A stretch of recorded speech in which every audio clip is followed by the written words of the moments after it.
আসসালামু আলাইকুম, welcome from papa and মাবরুর। সবাই কেমন আছেন? আশা করছি সবাই অনেক ভালো আছেন। সবার দিন অনেক ভালো যাচ্ছে। এখন যে ব্যাপারটা নিয়ে আপনাদের সাথে কথা বলার জন্য চলে এসেছি সেটা হচ্ছে বাংলাদেশ বনাম অস্ট্রেলিয়ার যে আজকের ম্যাচটা হয়েছে এই ম্যাচটা নিয়ে। তো এই ম্যাচটা নিয়ে কথা বলার আগে কিছু কথা বলতে চাই আপনাদের সাথে।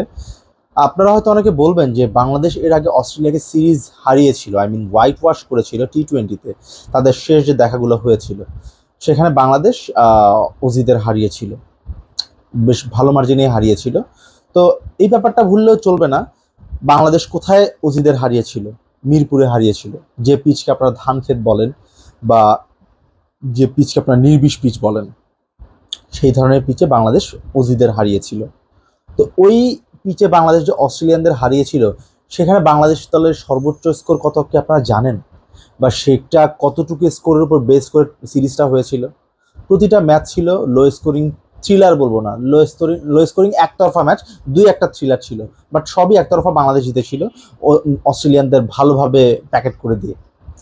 তো এবার আসি আমাদের আজকের খেলা প্রসঙ্গে।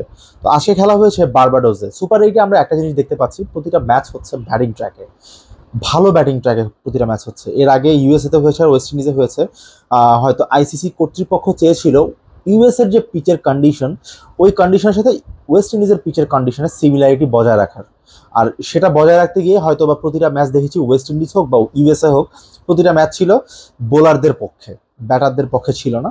বোলাররা সাকসেস হয়েছে। সব থেকে বেশি সফলতা অর্জন করেছে বাংলাদেশ, এটা বলার অপেক্ষা রাখে না। ভারতীয়দের কথা নাইবা বললাম, বাংলাদেশ দারুণভাবে সব থেকে বড় অবদান রেখেছে। সেক্ষেত্রে বড় অবদান রেখেছে বাংলাদেশ দলের তানজিম হাসান সাকিব। সাকিব বাংলাদেশ দলের বেস্ট পারফর্মার ছিলেন। এরপর যথারীতি মুস্তাফিজ ছিলেন, রিশাদ হোসেন ছিলেন।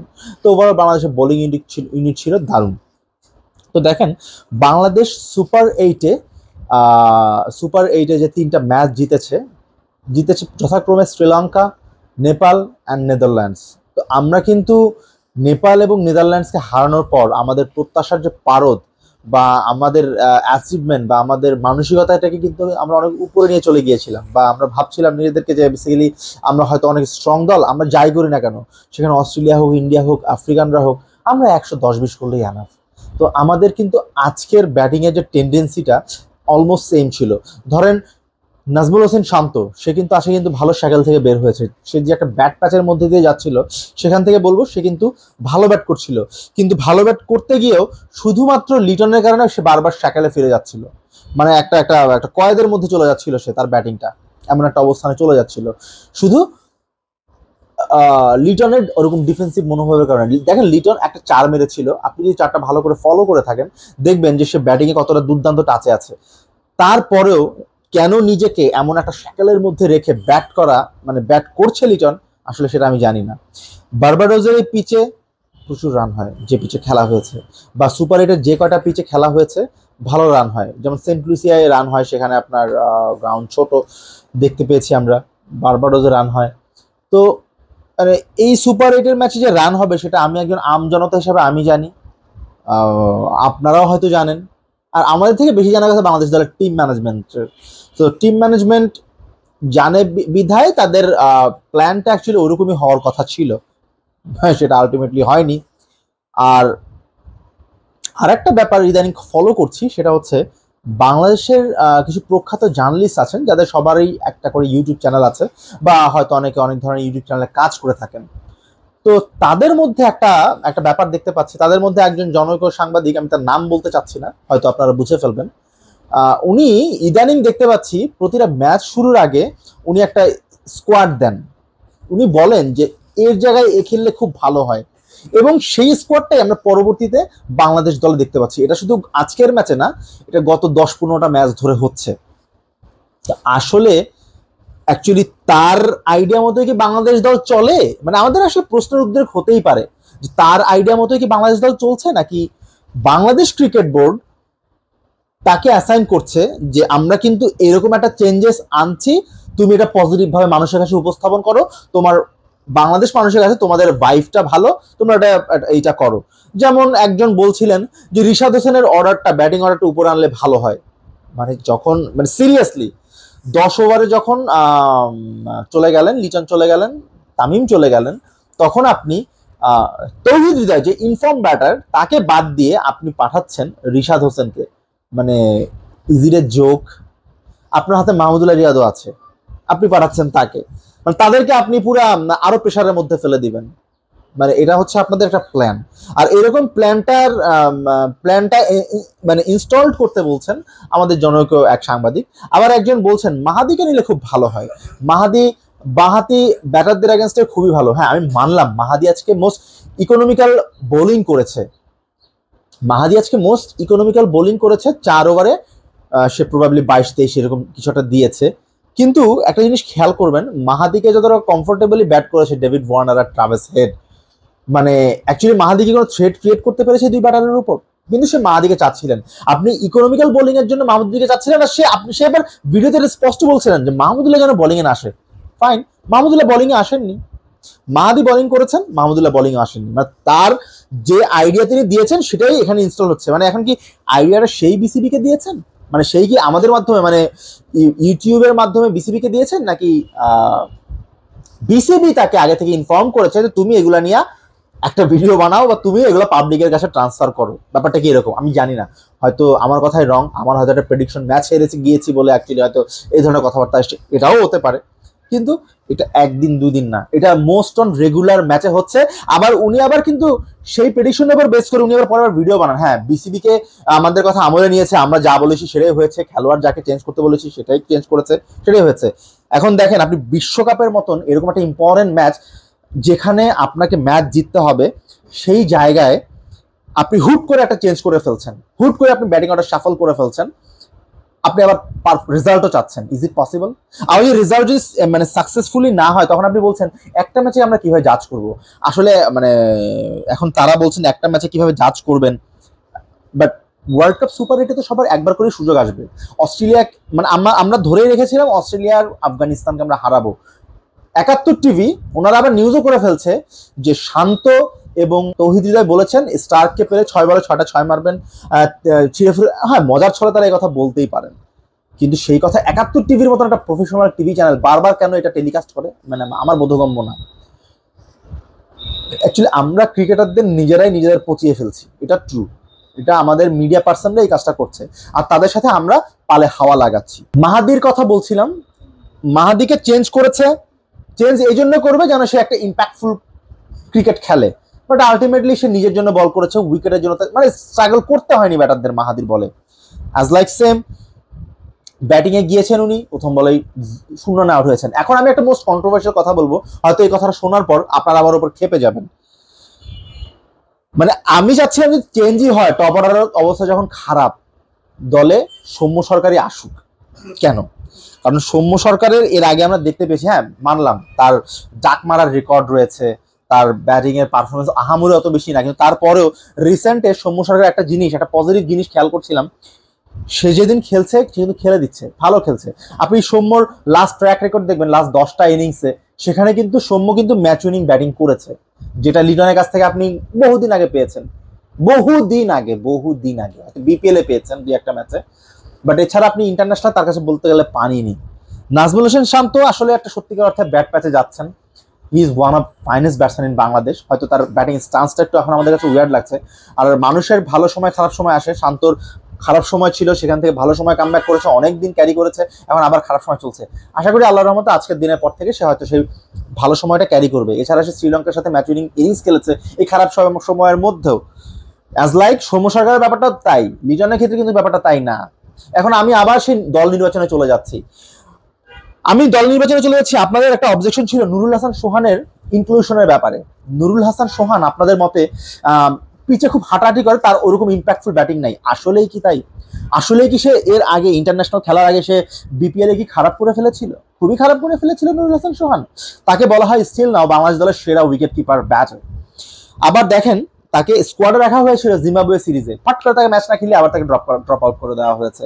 সেম থিং করা হয়েছে আনামুল হক বিজয়ের সাথেও। আনামুল হক বিজয়কে আমি চাচ্ছি না, আমি জাস্ট বলছি আর কি, হয়তো এখন যখনই বাংলাদেশ দল হেরে যায় তখন এরকম নানাবিধ কথাবার্তা আসে। যাই হোক, এখন আমরা আসলে ম্যাচের খেলার মধ্যে চলে আসি। বার্বাডোসের এই pitch batting friendly pitch, flat track, এই ফ্ল্যাট ট্র্যাকে ডেফিনেটলি আপনারা চাইবেন একটা ভালো ফোর্সফুলি একটা ইনিংস খেলতে, ভালো একটা ব্যাটিং করতে। আপনি দেখেন লিটন দাস যখন ব্যাটিং করছিলেন পাওয়ার প্লের সময় 14 বলে 2 রান, কতটুকু এক্সপেক্টেড আপনাদের কাছে?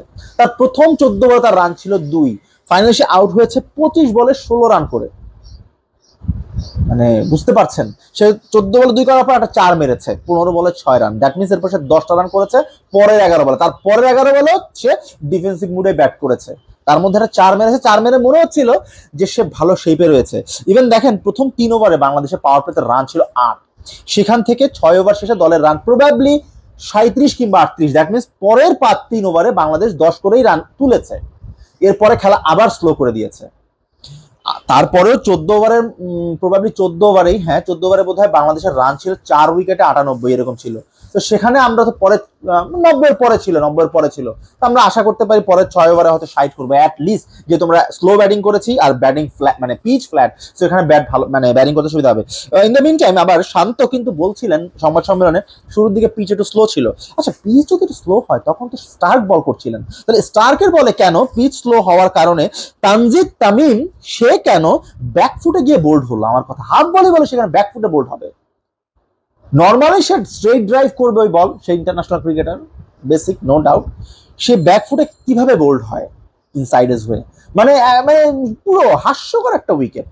তানজিদ তামিমকে নিয়ে কথা হচ্ছে না, বাট ওয়ার্ল্ড কাপে তো আসলে তাকে নিয়ে এত এক্সপেরিমেন্ট করার কিছু নাই, সে কিন্তু তুমুলভাবে তাকে নিয়ে এক্সপেরিমেন্ট করা হচ্ছে ওয়ার্ল্ড কাপে। সমালোচনার মধ্যে তাকে ফেলতে চাচ্ছি না, আমরা সমালোচনা করছি কাকে নিয়ে? সৌম্যকে নিয়ে করছি। এমন একটা ডিস্ট্রাকটিভ ব্যাটার, বাংলাদেশের জন্য একটা ব্লেসিংস হওয়ার কথা। হ্যাঁ অনেক ডিস্ট্রাকটিভ ব্যাটারেরই হয়তো অ্যাভারেজ স্ট্রাইক রেট ভালো থাকে, বাট অ্যাভারেজ খারাপ থাকে। সৌম্য কিন্তু দুইটাই খারাপ, কিন্তু সৌম্য আমরা দেখেছি যেদিন খেলে সে কিন্তু পাওয়ার প্লে পারফেক্টলি ইউটিলাইজ করতে পারে। তাকে পাওয়ার প্লে ইউটিলাইজিং এর জন্য কিন্তু তাকে ইউজ করা উচিত। দেখেন রামানুল্লাহ গুরবাজ পাওয়ার প্লে ইউটিলাইজ করে মোস্ট অফ টাইম, সে কিন্তু পাওয়ার প্লে ইউটিলাইজ করে কিন্তু সে তো রান করে ফেলে। হজরতুল্লাহ জাজাই বা ইব্রাহিম জাদরান যাদের কথাই বলি না কেন, তারা পাওয়ার প্লে ইউটিলাইজ করার চেষ্টা করে, যে চেষ্টাটা বাংলাদেশের ক্রিকেটারদের মধ্যে নাই। বাংলাদেশের ক্রিকেটারের ব্যাটাররাই বলতে থাকে যে তাদের হাতে ওইরকম ম্যাসিভ পাওয়ার নাই। বাংলাদেশের ব্যাটাররাই বলতে থাকে কেন, তারা ছোটবেলায় কমলা খায়নি, ছোটবেলায় অমুক খায়নি, ছোটবেলায় তমুক খায়নি, দ্যাটস তাদের ওইরকম স্ট্যামিনা নাই। তাদের যদি ওইরকম স্ট্যামিনা না থাকে তাহলে তো বাবা তোমরা পাওয়ার প্লেটা ইউজ করবা, তখন সার্কেলের ফিল্ডাররা থাকে, তখন তোমাদের বিগ হিট করতে হয় না। তোমাদের বিগ হিট করার জন্য কেন তোমাদের 6 ওভারে পরে গিয়ে খেলতে হবে ইচ অ্যান্ড এভরি গেম? কতক্ষণ টলারেট করা যায় এগুলা ইচ অ্যান্ড এভরি গেম? এখন চলে আসি, যাই হোক যা করেছে মাহমুদুল্লাহ যথারীতি প্রয়োজনের সময় তার ব্যাটে রান থাকবে না, এটা অনেক আগে থেকে দেখছি।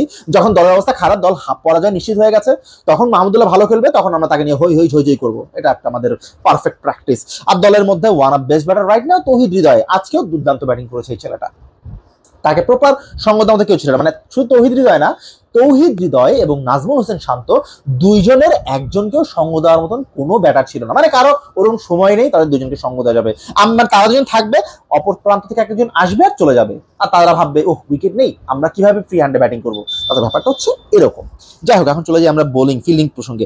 বাংলাদেশ দলের বেস্ট বোলারকে তানজিম সাকিব হচ্ছেন বাংলাদেশ দলের এবারের ওয়ার্ল্ড কাপের সব থেকে সাকসেসফুল বোলার। অথচ আমরা দেখলাম সাকিব আজকে মাত্র 1 ওভার বল করলেন, এরপরে বোলিং এ আসলেন না, তারপর ওই ওভারটায় ক্যাচ ড্রপ করলেন তৌহিদ হৃদয়। এবারের ওয়ার্ল্ড কাপে বাংলাদেশ দল সব থেকে ভালো ক্যাচ ইফিসিয়েন্সি যাদের, সুন্দর ডেভিড ওয়ার্নারকে আমরা ফেলে দিলাম। মানে তখন আমরা প্রেশার দেওয়ার বদলে আমরা প্রেশার লিক করলাম, চমৎকার। এরপর তাসকিন যথারীতি অর্ডিনারি বোলিং, যেটা আমরা ইন্ডিয়ান ওয়ার্ল্ড কাপে দেখেছি, বড় দলের এগেইনস্টে অর্ডিনারি বোলিং করেছে তাসকিন, আজকে লাইক সেইং দ্যাট। মুস্তাফিজ, আমি মুস্তাফিজকে নিয়েও আমি বলছিলাম আমার কয়েকটা ফ্রেন্ডকে গতকালকে, যে মুস্তাফিজ ফ্ল্যাট উইকেটে গেলে কিন্তু তাকে খেলা খুব সহজ, সেটাই হয়েছে, সেটাই করেছে অস্ট্রেলিয়ান ব্যাটাররা, উইকেটের অ্যাডভান্টেজ নিয়ে মুস্তাফিজকে খেলেছে। মানে মুস্তাফিজের ভালো খেলতে হলে উইকেটের অ্যাডভান্টেজ অতি জরুরি। সাকিব কেন আসলো না এটা আমি বলছি, আমি যা বুঝলাম না। আমরা দেখলাম সাকিবের আগে বাঁহাতি ডিস্ট্রাকটিভ ব্যাটার কুইন্টন ডিকককে খুব দ্রুত ফিরিয়েছিল, সেখানে দুই বাঁহাতে ট্রাভিস হেড আর ডেভিড ওয়ার্নার, সে রাউন্ড উইকেট বল করবে, সে রাউন্ড উইকেট বল করার সুযোগই পেল না পরের ওভার থেকে, তাকে বোলিং এ আনাই হলো না। রিজনটাকে আমি আসলে বুঝলাম না। হোয়াট অ্যাবাউট দ্য প্ল্যান, মানে প্ল্যানটা কি? Shakib Al Hasan one of best বাঁহাতি বোলার, উনি ডেভিড ওয়ার্নারের এগেইনস্টে বোলিং এ যাচ্ছেন না। How funny that was, how funny. David ওয়ার্নারকে এর আগে শাকিব অনেকবার আউট করেছেন, 3-4 বার অ্যাটলিস্ট হবে আউট করেছেন ডেভিড ওয়ার্নারকে, হ্যাঁ মারও খেয়েছেন বাট আউটও করেছেন, but he is very intelligent bowler Shakib Al Hasan. Shakib Al হাসানের নামটা বলাতে আসলে আরেকটা ব্যাপার শাকিব আল হাসান সম্পর্কে বলি। একটা ম্যাচ ভালো খেলেছে কাদের এগেইনস্টে? নেদারল্যান্ডের এগেইনস্টে, বাকি ম্যাচ কিন্তু ফ্লপ। আর তার যে চোখের প্রবলেম সেটা কিন্তু আজকে ভালোভাবে অস্ট্রেলিয়ান বোলাররা কাজে লাগিয়েছে। আপনি খেয়াল করে দেখবেন সাকিবে কিন্তু আজকে আউটসাইড অফ স্ট্যাম্প কিন্তু বলই করেনি, ওরা একটা বলও করেনি, সব করেছে স্ট্যাম্প বরাবর অথবা লেগ স্ট্যাম্পের বরাবর, যেটা সাকিবের দেখতে যেন একটা প্রবলেম হয়, যেহেতু তার ডান চোখে প্রবলেম। বাঁহাতি ব্যাটার মিডল স্ট্যাম্প বরাবর বা লেগ স্ট্যাম্প বরাবর বল করলে এটা ওর জন্য ডিফিকাল্ট হবে, সেটাই অজি বোলাররা আজকে ইউটিলাইজ করেছে। মানে দেখেন অজি বোলাররা পর্যন্ত, মানে অস্ট্রেলিয়ানরা পর্যন্ত বাংলাদেশিদের নিয়ে স্টাডি করছে, বাংলাদেশের উপর মানে তাদের প্ল্যানটা তারা ইমপ্লিমেন্ট করছে। বাট আমরা কোনো প্ল্যানের ধার ধারি না, আমরা খালি মন চায় জামা কাপড় নোংরা, খাওয়া দাওয়া এলোমেলো, মাঠে নেমে গেলাম, আমাদের ব্যাপারটা হচ্ছে এরকম। যাই হোক, আদতে বাংলাদেশ দলের ওয়ার্ল্ড কাপ মিশন এখানেই শেষ হয়ে যাচ্ছে, সত্যি কথা এখানেই শেষ হয়ে যাচ্ছে। কারণ যতই বলি না কেন, যতই সমীকরণ মেলাই না কেন, হয়তো পরের 2 ম্যাচে ইভেন আফগানিস্তান ম্যাচেও আমরা সমীকরণ মেলানো শুরু করে দিব। যাই করি না কেন, বাস্তবতা মানতে হবে যে বাংলাদেশের ওয়ার্ল্ড কাপ এখানেই শেষ। ইন্ডিয়া ম্যাচটা হয়তো খুব টাইট হবে বা টাইট করার চেষ্টা করবো, আমরা খুব চেষ্টা চালাবো, বাট আলটিমেটলি ইন্ডিয়ানদের এগেনস্ট, অন্য কোনো দল হলে আলাদা কথা, ইন্ডিয়ানদের এগেনস্ট ইম্পসিবল টু উইন। এরকম বডি ল্যাঙ্গুয়েজ ওয়ালা ক্রিকেটারদের নিয়ে কোয়াইট ইম্পসিবল, একদম ইম্পসিবল বাংলাদেশ দলের ম্যাচ জেতা ইন্ডিয়ার এগেনস্টে। সাকিব এক্সপোজ হয়েছে, সাকিব ভালোভাবে এক্সপোজ, প্রতিটা দলের কাছে এক্সপোজ, যে কোনো ইম্পর্টেন্ট ম্যাচে এক্সপোজ হবে সাকিব। আর সবচেয়ে বড় কথা, আমরা বড় দলের কাতারে কখনোই পড়ি নাই, জীবনেও পড়বো না, হয়তো পড়বো সেদিন হয়তো পৃথিবীতে থাকবো না, এরকম একটা অবস্থা হয়তো হবে। তো এই হচ্ছে সব মিলাই ঝিলে অবস্থা। বাংলাদেশ দলকে নিয়ে তেমন কাটাছাড়া কিছু করার কিছু নাই, আপনাদের সাথে ডিসকাস করলাম, নিজেকে একটু হালকা করলাম। Hope for the best for Bangladesh next game, ভালো করবে আশা করি বাংলাদেশ। এই ছিল আজকের ভিডিও, সবাই ভালো থাকবেন, সুস্থ থাকবেন, আল্লাহ হাফেজ।